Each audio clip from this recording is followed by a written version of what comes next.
오늘의 본문의 말씀인 앞전에는 58장과 59장의 말씀을 보면 하나님께서는 이스라엘의 형식적인 신앙에 대해서 경고하십니다. 그리고 또한 동시에 하나님의 전적인 은혜로 말미암아 구원을 받고 구속자가 오시며 하나님이 영원히 그들과 함께 동행할 것을 약속하십니다. 오늘의 말씀인 60장은 바로 이러한 약속들이 실현이 되고 그들이 하나님의 복을 누리게 될 것을 다시금 예언하고 있습니다.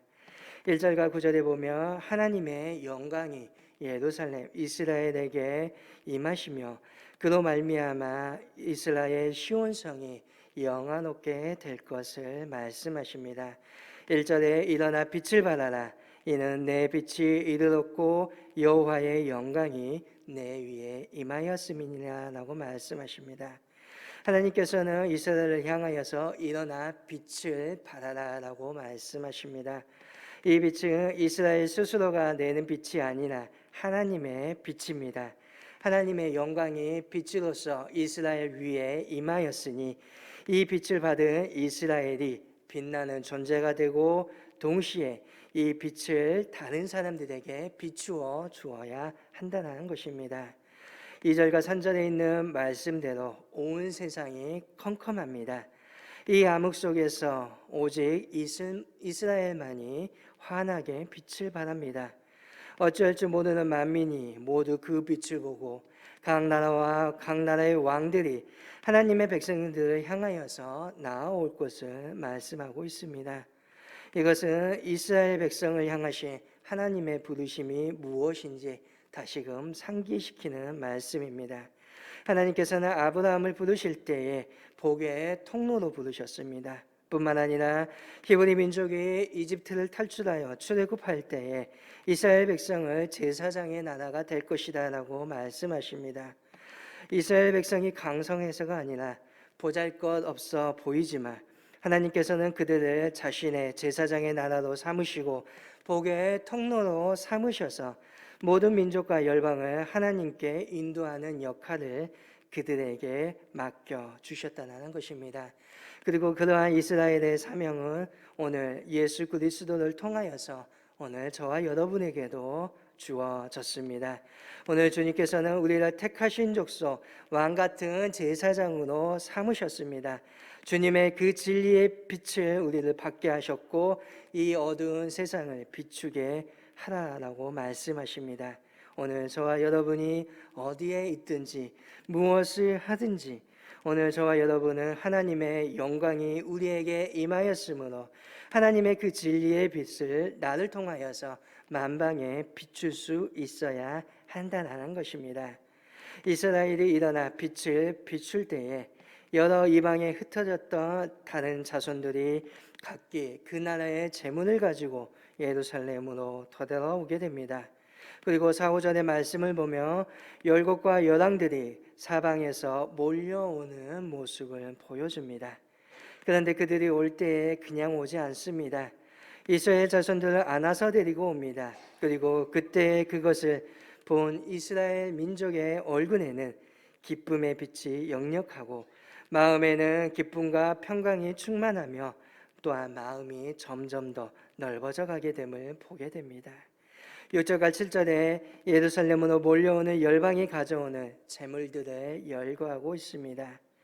다윗과 솔로몬 시대처럼 인근의 민족들이 조공의 문을 바치고 또한 왕께 바치는 금과 유황 그리고 양무리를 하나님께 바치며 경배합니다. 그리고 그들은 온 세계를 향하여 하나님을 찬송합니다. 그들 모두는 하나님의 영광의 집에 영원하게 하는 데 쓰임을 받게 됩니다. 8절과 9절에서는 가나안 본토로 돌아오는 사람들의 대열을 보고 감동하시는 하나님의 마음이 나타납니다. 8절에 구름과 같다라고 합니다. 구름처럼 빠르게 몰려온다는 것입니다. 하나님은 구름과 같이 빠르게 그리고 보금자리로 날아가는 비둘기처럼 돌아올 자들을 보시고 놀라워하시며 기뻐하십니다.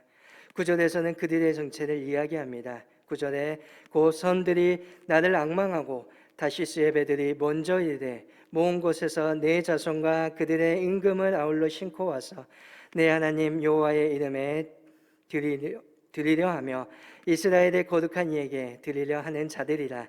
이는 내가 너를 영화롭게 하였음이니라 라고 말씀하십니다. 섬들이 몰려온다라고 합니다. 섬들은 곧 민족을 비유하는 것입니다. 민족들이 여호와 하나님을 앙망하고 당대 최대 규모의 다시스, 지금으로 말하면 스페인의 무역선단들이 이스라엘 백성들을 태우고 되돌아오는 것입니다. 뿐만 아니라 자기들의 은금을 싣고 와서 하나님께 드리겠다라고 말합니다. 이 모두한 것이 하나님께서 행하시는 영화로운 일인 것입니다. 이와 같이 먼저 하나님께서는 하나님의 영광이 이스라엘 위에 내려지며 그로 인하여서 영화롭게 되고, 이는 만민들이 시온에 모여 하나님의 성에 모여 하나님을 경배하며 순종할 것을 말씀하십니다. 그리고 또한 계속해서 10절에서 22절에 격상되는 이스라엘의 주의를 묘사하고 계십니다. 열방들은 이스라엘을 끊임없이 괴롭혔고 침략해 왔습니다. 그런데 이러한 이방의 국가들이 이제는 이스라엘을 섬기게 될 것입니다.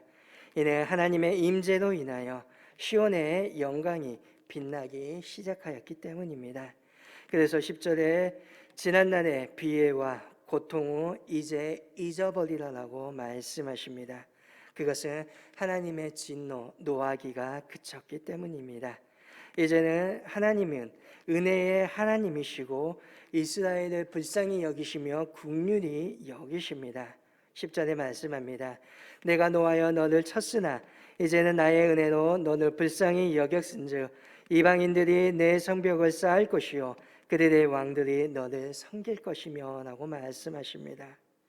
하나님께서는 이제 이방인들 중에서 일꾼을 모아 무너진 성벽을 다시 쌓고 그들의 왕들이 이스라엘을 섬길 것이라 말씀하십니다.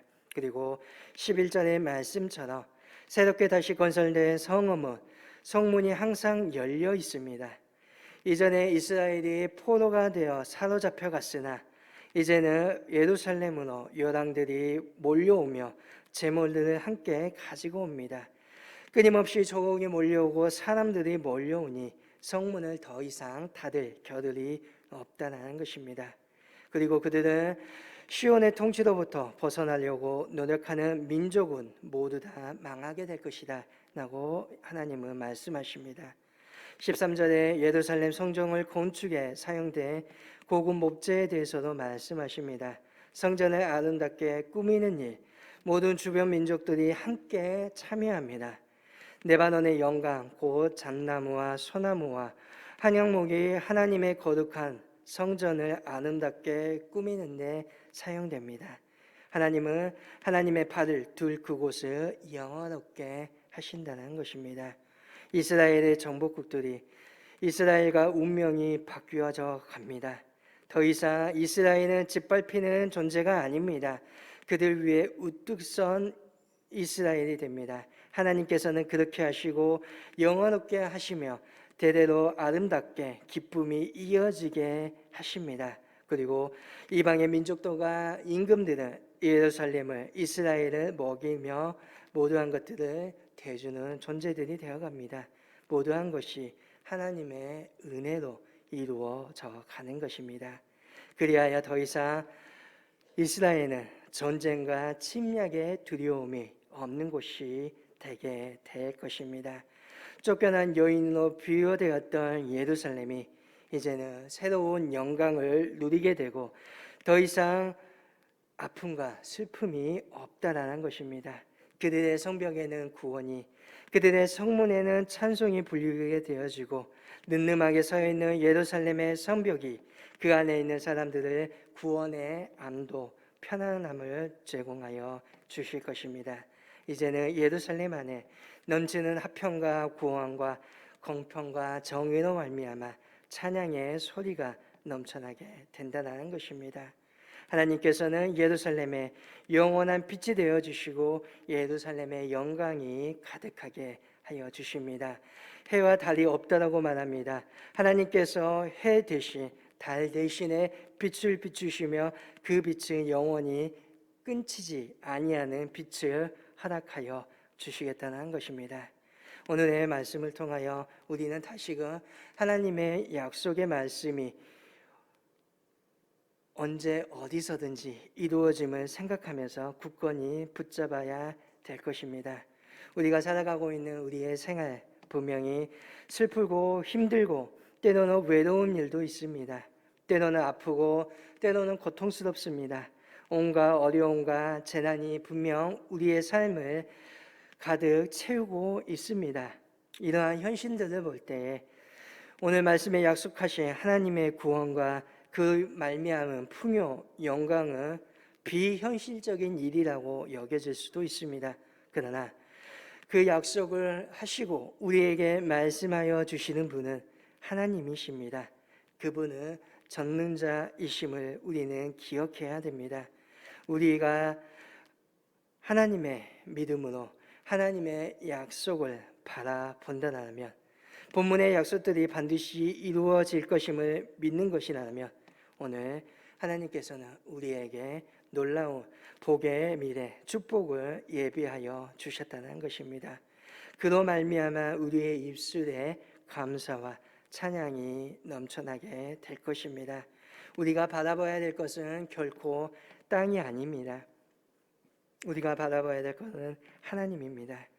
현실만 바라보고 땅의 것만을 바라보고 살아가는 이 땅의 사람들과는 달리 우리는 우리에게 주신 하나님의 약속의 말씀이 있습니다.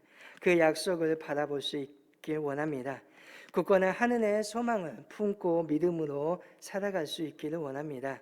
세상이 도저히 감당할 수 없는 그 믿음으로 살아가며 이 어두운 땅에, 이 어두운 세상 가운데 하나님의 영광을 알리며 또한 하나님의 영광이 내게 임함으로 빛을 발하는 존재로서 그 빛을 이 땅에 발할 수 있는 믿음의 저와 여러분 될 수 있기를 간절히 소망합니다.